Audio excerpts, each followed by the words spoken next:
Mheshimiwa Gavana wa Machakos, Madam Wavinya Ndeti, distinguished leaders, Bishop Norman Kingo and the team, the clergy who were gracious to present these young Kenyans before God, wazazi wote, mabibi na mabwana, program facilitators. It is obviously a matter of good and great honor for me to stand before you today and to be able to celebrate not only your achievements, but also the success of one of Kenya's greatest transformations, devolution. Today's gathering is a living testimony of what can happen when devolution works, when counties invest in their people. This celebration, therefore, is bigger than the mere presentation of certificates. It is, I believe, a living testimony of what happens when devolution meets empowerment. I chose to make this written statement because this is the first such event, so it will go in history, because if I speak of the CAF, which I intend to do, I will juxtapose my remarks with some off-CAF remarks in order to bring this matter to where I believe it should be. Dear friends, the power of devolution lies in its ability to bring government, opportunity, and hope closer to the people. Before 2010, much of our country's progress was decided in Nairobi. When we promulgated the new Constitution of Kenya on August 27, 2010, key among its most definitive and deliberate pillars was devolution, ungatuzi. We were clear that we needed to address deep-rooted challenges that had persisted since our independence, including marginalization, inequality, and the over-centralization of power and resources in Nairobi. Thus, with devolution, every county, including our beloved Machakos County, was given the authority, a measure of resources, and the responsibility to shape its own future. I heard what Deputy Governor Francis Mwangangi said, and it is actually a matter of great shame, a matter which is not acceptable, that while the national government enjoys 85% of the total Kenyan budget, only 15 goes to counties. 15%. A lot of you, or some of you, remember that I was a co-chair to the famous, or is it now infamous, NADCO, National Dialogue Committee. And we even upped it to minimum 20%. But now Governor Francis Mwangangi is telling us it's gone down to 9%. Completely. A complete reversal of what the people of Kenya intended to do through Ngatusi. Imagine if Governor Wavinya is operating within the 15%, by the way, is shared between the 47 counties.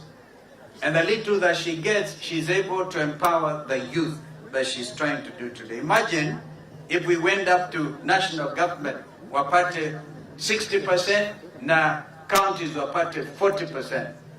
In fact, in my view, we should make it 50-50, because all the stealing that is happening in Nairobi is because they have a lot of money to throw away. And yet, as I speak to you, our university lecturers have been on strike. This is a third month, and they cannot be paid the 7.something billion, 7.9 billion. They want it paid quickly. I give a suggestion to William Ruto. You cannot keep our university lecturers in the streets. These are some of our best minds. But on the one hand, you're able to get your agents collect sometimes 6,000 to 10,000 people to State House, bribe them with 10,000 shillings each, mass bribery. Now, if you cumulatively took that into account, the amount you are spending on bribing Kenyans, that is enough to pay university lecturers and to get our university students to go back to school. This is just but the simple reality of the mismanagement this country is experiencing at the very top. Distinguished guests, across Kenya and Africa, I will go back a little bit. Thus, with devolution, every county, including Machakos, was given the authority.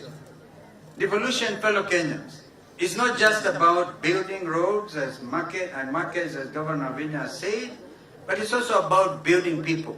Infrastructure is important. Yes, those roads and those bridges and those dams, like the one what Kibaki and I have even passed through and got funding from the African Development Bank, the Thika Dam. We should have and really brought in a lot more water to go beyond Machakos and beyond Matu to get into Mwitasiano and get a lot of water out of it. But that is a matter that the 85% by the national government, even assisted by our development partners like African Development Bank, is still sitting there as a white elephant. Distinguished guests, across Africa, and Kenya of course included, we are seeing powerful examples of how youth empowerment is changing nations. In Kisumu, youth trained in green energy now run community solar projects. In Makueni, young people are processing mangoes into juice and exporting the same abroad. In Kajiado, just your neighbors to the north, to the east, youth groups are leading waste recycling enterprises, turning plastic into profit. Even across Africa, in Rwanda and in Ghana, youth empowerment programs are producing digital entrepreneurs, innovators, and agripreneurs who are transforming entire economies. And now, right here in Machakos, through this program, 1,000 young people were enrolled and taken into a rigorous 21-day boot camp, followed by technical training. These young men and women mastered new skills, gained confidence, and have discovered their potential. Ladies and gentlemen, if this is truly devolution in action within the framework of a very small budget. And it's government working hand in hand with communities to unlock opportunity of the grassroots. This is proof that when you empower the youth, you actually end up empowering an entire nation. You are proof that when devolution serves the people, it transforms lives. To the graduates, this is time for some hard truths. This empowerment comes with responsibility. On 20th June 2024, remember, 29-year-old Rex Kanyike Masai was shot. We buried him at Kamudhanga. Was shot and killed during what should have been a peaceful protest for opposing the Finance Bill 2024. Justice for Rex became a slogan, the rallying call that is the moral urgency of our times. Rex emboldened our nation. His death galvanized all people across all sectors of our nation, fed up with the status quo, asking only for transparency, equality, and respect of the rule of law by those who hold the instruments of power. Rex asked for opportunity. His call was met with police bullets and batons. Graduates, you are not the future anymore. You are the now. You stand on the shoulders of Rex Masai and hundreds of young Kenyans whose names are forever immortalized in our third, and I dare say, final liberation struggle, and their sacrifice should and will not be in vain.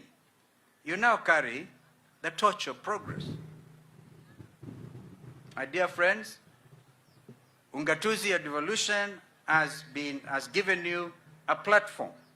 Now it is your turn to build upon it. Start small, but think big. Collaborate with others.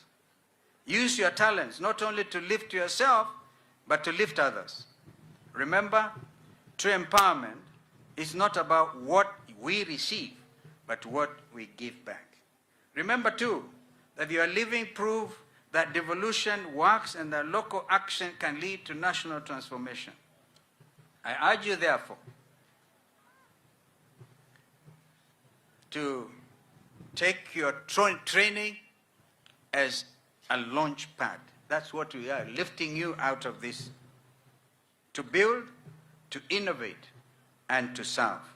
Don't wait for opportunities to come knocking. Go out there and create them. Distinguished guests, ladies and gentlemen, Kenya's future will not be shaped in boardrooms and in Nairobi alone. It will be shaped in counties like here in Machakos by young people who are determined to make devolution work. When every county becomes a center of innovation, of agriculture, of entrepreneurship, and creativity, Kenya will rise united, prosperous, and just. And that, my friends, is the true power of devolution.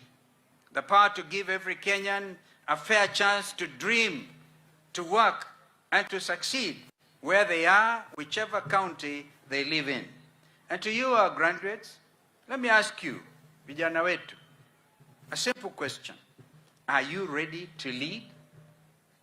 Munanisikiliza? Nyinyi mko tayari? Nimuyomba netie? Am I talking to myself? Are you ready to lead? Can I hear a yes or no? Are you ready to succeed?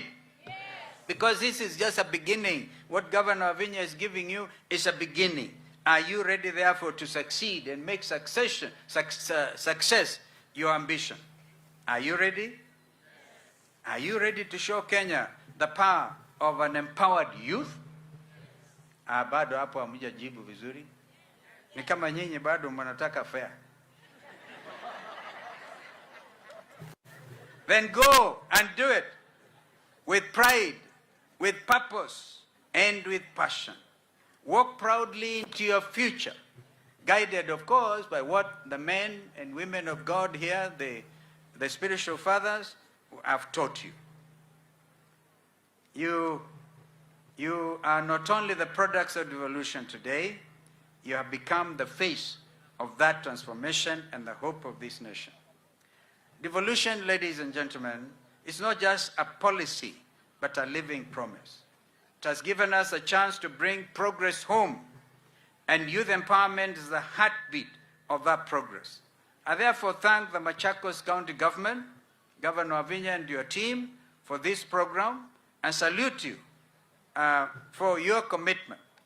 As, of course, you are all buttressed and empowered by the County Assembly of Machakos, which has given you the tools. And of course, without giving up on their role of being their oversight to you as a government. May I suggest, with great introspection, that in honor of Rex Masai and the fallen Gen Zs whose sacrifices changed Kenya forever and inspired change worldwide, that you rename this inspirational project as the Rex Masai Empowerment Program. You may have to take it through the County Assembly for debate. It is not an order. No. We cannot do that. We believe in consultation. Maybe you even come up with a better name. But you need to give this Machakos Empowerment, Youth Empowerment Program, a sense of the Gen Z revolution, which Rex Masai, one of your own, was not given the opportunity to live. And the living is a basic thing. He wasn't going, if he was Sagao, he was not going to do what Norman Kingo was challenging you not to do. He was a decent young man. Together, my friends, we can comboa Kenya and build a nation state where no dream is too big, where no voice is silenced like that of Rex Masai, and where most importantly, no young person is left behind. Even those who fail. I've heard Governor Wavinya being a mother saying you will get back there in January. Mpaka ufaulu. Congratulations, class of 2025. Machakos believes in you. Kenya too believes in you. And I, one Stephen Kalonzo Musyoka, believe in you. Asanteni sana. Mungu abariki.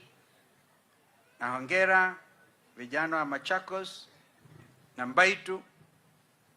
Iyo bei kabio kule. Nemo mbewa. Kiadhiki koti kiteu. Amweka atele mweno ndo na weva. I like Mubangoni. He gave a true interpretation to William Ruto. When in Kitui, alisema, what is this thing? Munasema vomwe na betwe. I like what Mheshimiwa Munyaka told William Ruto. Vomwe na betwe means you, William Ruto, will be one term.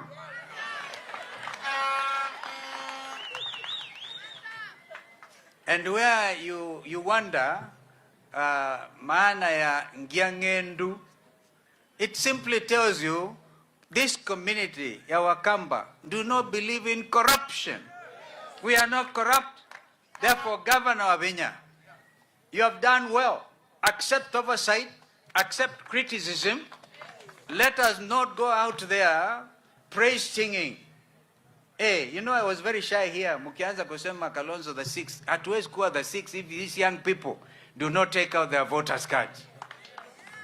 Mwe tayari kuza kura. Alama tayari kuoko yolo. Alama wasetei kula kuoko yolo. By the way, Governor Wavinya, I've read in the national media kwamba wao tayari Machakos is leading in taking out the... So Machakos, go out there. That is your weapon to reclaim the dignity of Rex Masai.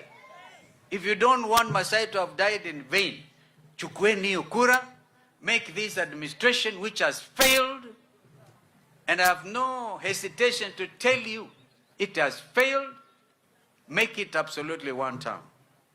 And it is not a cliche, it is now becoming a true vision of every Kenyan who cares about the future of this country. Just look, for example, William Ruto has given orders to now clear the little forest cover we had in Masai Mao, for example, one of the most important water towers, which actually sustains even the ecosystem in the Masai Mara world-famous game reserve. And everything is now moving in the direction of Tanzania because the Mara River is drying up. And President Ruto goes and says, ile miti mzee ikatwe. How do you, somebody ambaye anataka kumake a profit, destruction of our forests? Mwesa umeona ba aiteta Ndwebeti Hills, kataeni Governor Wavinya, musikubali, because that is the only little thing left around here. You know, just destroy your country. For what purpose? For monetary gain? No. Lastly, I was so happy to see our clergy leaders here, our spiritual fathers. Bishop Kababu, I'm told you are the chair of the level 5 hospital. You know that William Ruto, through Shah and She, has even failed to honor the commitment he gave to some of you when you went to see him, asema atalipa Shah and She.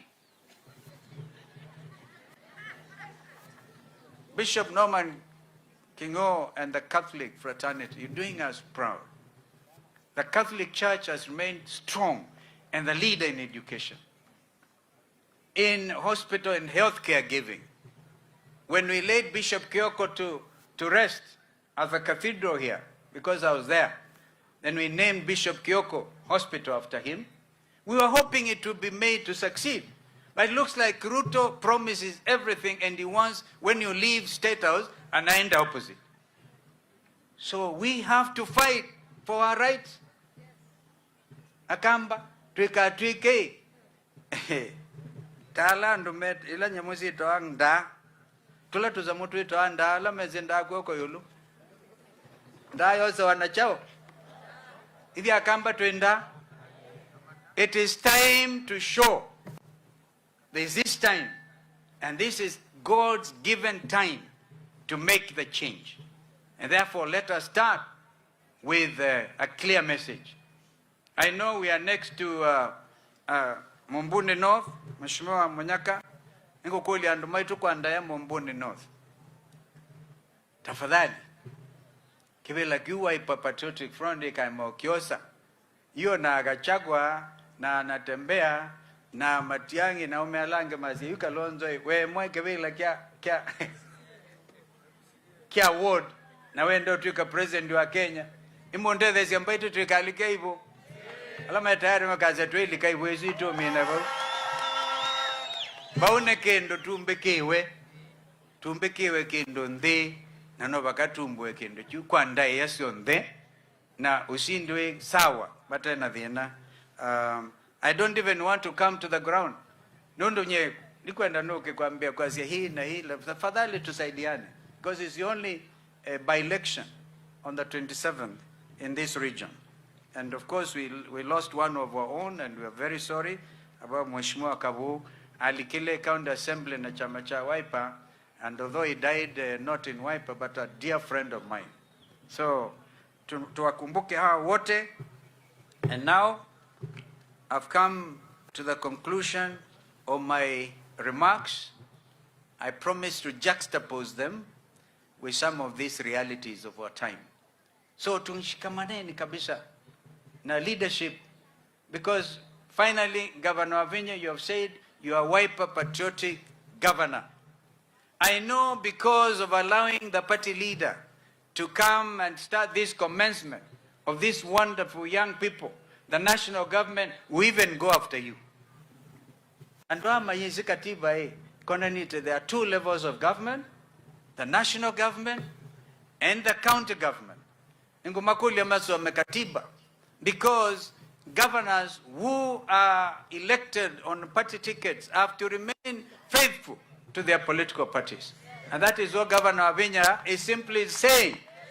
Wakikushambulia, we shall go also for them. Hatutawachilia. Nundu mazi elia kuita Ruto weneki. You Ruto is majority leader kuita Wangondi. So we are doing the right thing. Of course, when Ruto comes to Machakos, you have to be there to receive him.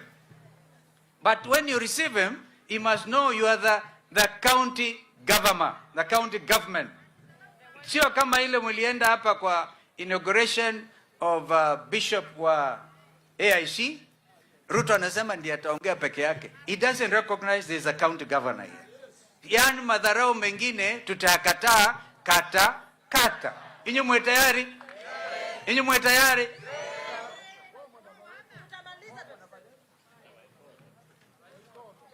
Awaikoto. Mwe nundu mwana baeta bemini Ruto home. Sinamda hiyo. Na kuna ubaya, it is normal. And that wind of change is actually sweeping across Africa and the entire world. Because these young people simply want transparency. They don't want leaders who steal from them. If you steal from your own people, you are stealing their future. So I said we are going to make this country, get it back, prepare it for this future generation, because it is our duty to do so. Therefore, long live Machakos, long live Kenya, and God bless all of us. Asante.